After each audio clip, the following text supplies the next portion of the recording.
शेतकरी मित्रांनो नमस्कार।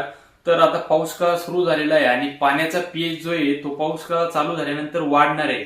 त्याच्यामुळे आपल्याला काय करायचं आहे, तर आपल्याला पीएच आपला कमी करण्यासाठी जे आपण फवारणी वगैरे करतो, तणनाशकाची वगैरे फवारणी करतो, त्या फवारणीचे आपल्याला रिझल्ट येत नाहीत। तर त्याच्यासाठी आपल्याला काय करायचं आहे, पीएच वगैरे आपला नियंत्रित करायचा आहे।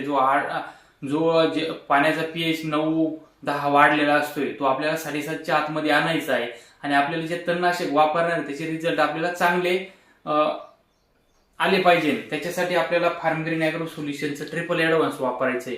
हे ट्रिपल ॲडव्हान्स काय काम करतं, तर पीएच जो वाढलेला आहे तो कमी करतं आणि स्टिकरचं काम करतं, जे पांगायचं वगैरे, म्हणजे जमिनीमधील जे सॉइल पीएच मीटर असतंय ते सॉइल पीएच मीटरचंही काम करतं। म्हणजे आपण समजा पाट पाण्यामध्येही देऊ शकतो।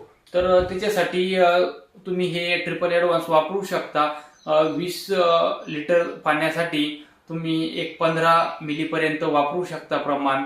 कारण कसं होतं, पावसाळ्यामध्ये भरपूर असे पीएच वाढतात आणि आपल्याला कुठल्याही औषधामध्ये म्हणावे तसे रिझल्ट येत नाहीत। त्याच्यासाठी तुम्ही आपल्या जवळच्या कृषी सेवा केंद्रामधून अवश्य ट्रिपल ॲडव्हान्स वापरा।